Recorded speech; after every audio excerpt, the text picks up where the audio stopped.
नमस्कार।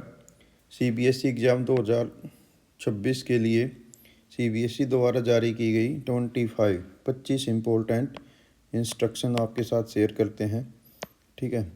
नंबर 1, आपका एंट्री जो है वो आप 9 बजे से 10 बजे के बीच में ही एंट्री कर सकते हैं एग्जामिनेशन सेंटर में। तो इसलिए आप कोशिश करें कि 9:30 के आसपास आप ज़रूर पहुंच जाएं। 9 से 9:45 के बीच में सबसे बढ़िया टाइम आपके लिए रहेगा। ठीक है। 10 बजे के बाद एंट्री नहीं होगी। हर स्टूडेंट अपने साथ जो प्रॉपर स्कूल यूनिफॉर्म उसमें जाए और एडमिट कार्ड आपके साथ हो, स्कूल का आई कार्ड आपके साथ हो, यानी आप उसको लेके जाएं। ठीक है। Student must occupy the designated seat, जो आपको रोल नंबर के अनुसार असाइन की गई है उसी सीट पे आप बैठेंगे। अपना रोल नंबर वहाँ पर क्रॉस चेक कर लेंगे। ठीक है। Check the complete roll number, not just the last few digit, यानी आप कंप्लीट रोल नंबर देख लेंगे कि मेरा कंप्लीट रोल नंबर यानी मेरी सीट वही है। कहीं लास्ट की डिजिट देख के आप गलत रूम में पहुंच जाएं। इसी प्रकार से कह रहा है किसी भी प्रकार का कम्युनिकेशन एग्जामिनेशन हॉल के अंदर प्रोहिबिटेड रहेगा। आपस में आप कोई भी बातचीत अलाउ नहीं होगी। इसी प्रकार से if a student require assistance they must raise hand and wait for the invigilator. आपने आवाज़ें नहीं लगानी टीचर के को, आपने अपना हाथ रेज करना है और वेट करना है कि टीचर का ध्यान आपकी ओर आएगा तो वे ज़रूर आपसे पूछेंगे कि आपकी समस्या क्या है। पॉइंट नंबर 6 कहता है before starting the exam student must write the following on their answer book. Number 1, subject name, subject हो गया, सब्जेक्ट का नेम और question paper code, number on the title sheet. Number 2, role number in the designated space on the answer book and question paper. ठीक है। Roll number on the supplementary answer sheet if use, यदि आपको additional seat की ज़रूरत पड़ी तो उस पर भी आपने रोल नंबर अपना मेंशन करना है। Roll number must not be written on the map या ग्राफ पेपर। ठीक है। मैप या ग्राफ पेपर पे आपने नहीं लिखना है। ठीक है। इस बात का आप ध्यान रखेंगे। वो कहाँ बांधना है उसके बारे में आपको पहले ही बता दिया गया था, अभी आगे भी आ जाएंगे इंस्ट्रक्शन। नेट करा student must verify the total number of question mention and ensure that they do not miss answering any of them, यानी आप अपना क्वेश्चन पेपर को क्रॉस चेक कर लेंगे कि कंप्लीट क्वेश्चन दिए गए हैं और आपने अपनी आंसर में जो आंसर शीट है उस पर भी सारे क्वेश्चन कर दिए हैं। इस बात का आप ध्यान रखेंगे, क्रॉस चेक कर लेंगे।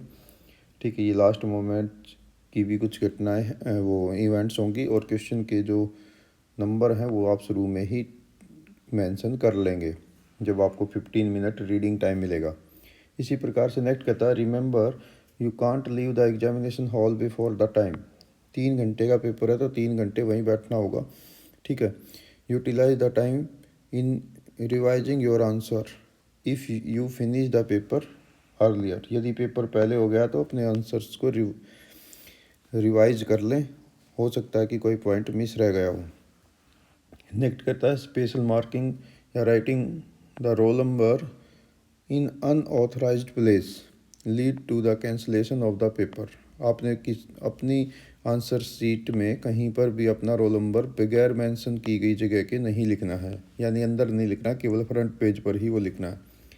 नेक्स्ट कहता है answer are to be written on the both side of the provide answer sheet. एक पेज के आप दोनों तरफ लिखेंगे। ठीक है। कई बार विद्यार्थी सोचते हैं कि जो फ्रंट पेज होता है उसके बैक साइड में स्पेस है, क्या उस पर यूज करना है, तो यदि उस पर लाइन लगा रखी हैं तो आप वहीं से शुरू कर सकते हैं। ठीक है। नेक्स्ट कहता है right the question number only and only in the margin. ये नई इंस्ट्रक्शन है। आपने जो पेज है उसकी पेज की लेफ़्ट साइड में मार्जिन दिया गया होगा, केवल उसी मार्जिन में आपने क्वेश्चन लिखने हैं। यहाँ पर क्वेश्चन का नंबर, ठीक है, कि आप कौन से क्वेश्चन का उत्तर दे रहे हैं, ये ज़रूरी है। डू नॉट या don't in the centre of the answer book, बीच में नहीं लिखना। पहले आप बीच में लिख देते थे तो अब बीच में अलाउड नहीं रहेगा। या any other space in the answer book.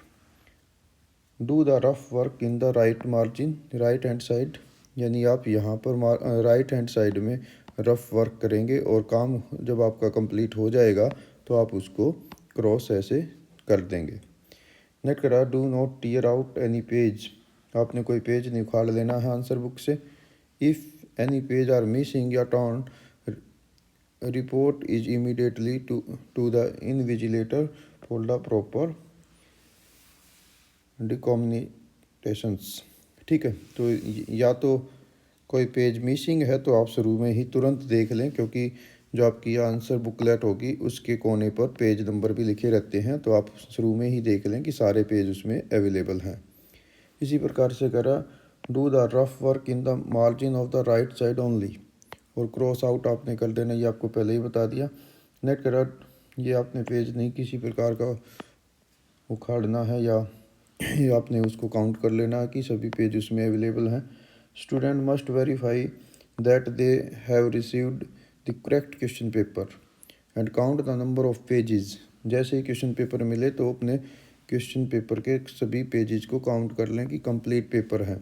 If any page is missing inform the invigilator immediately, तुरंत अपने वहाँ पर ड्यूटी देने वाले टीचर से, इनविजिलेटर से आप संपर्क करें, उनको बताएं कि पेपर में कुछ पेज मिसिंग है या कोई भी किसी प्रकार की आपको क्वेश्चन मिसिंग दिखाई देता है तो तुरंत बताएं। नेट करा the supplementary answer book must be securely tied with the main answer book only with the white tag supplied by the examination room।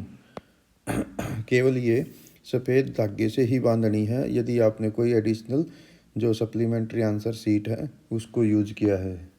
ठीक है, कई विद्यार्थी जो है वो एडिशनल सीट ले लेते हैं।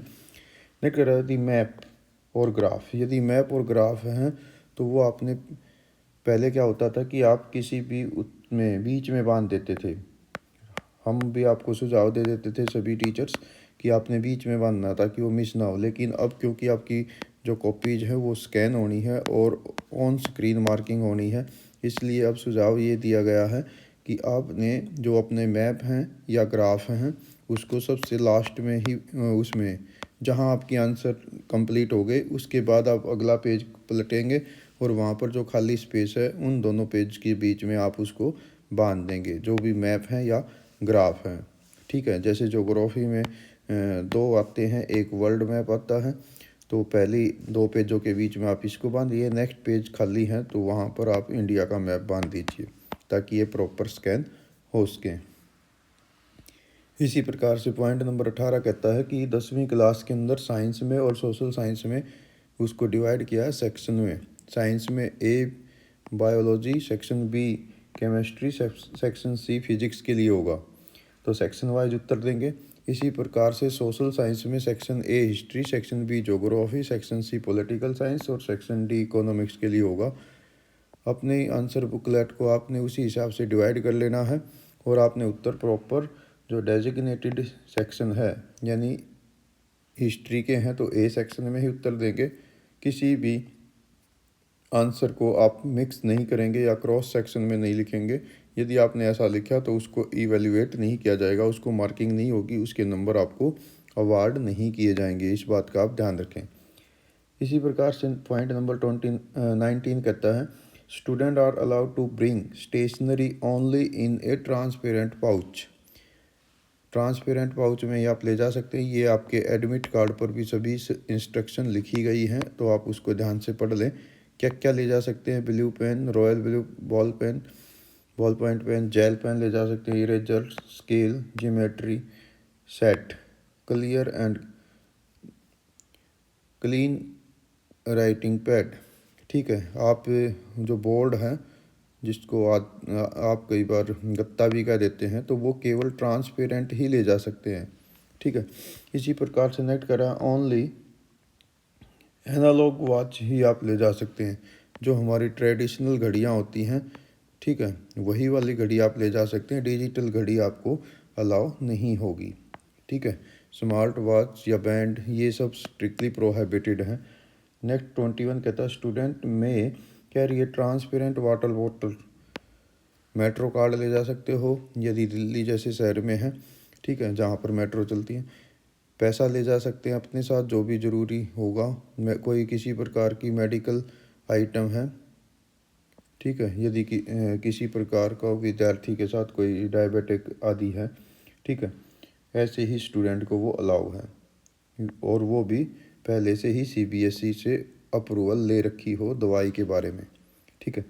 नेक्स्ट कहता है पॉइंट नंबर 22, नॉट अलाउड। जो आइटम अलाउड नहीं है, जो आइटम आप एग्जामिनेशन हॉल में नहीं ले जा सकते। नंबर 1 है मोबाइल नहीं ले जा सकते।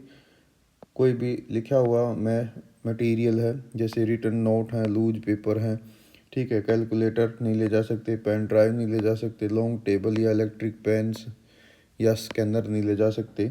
इसी प्रकार से कम्युनिकेशन डिवाइस जैसे Bluetooth, earphone, microphone, pager, smart watch, smart earwear, health band, rings, camera etcetera, ये सब नॉट अलाउड।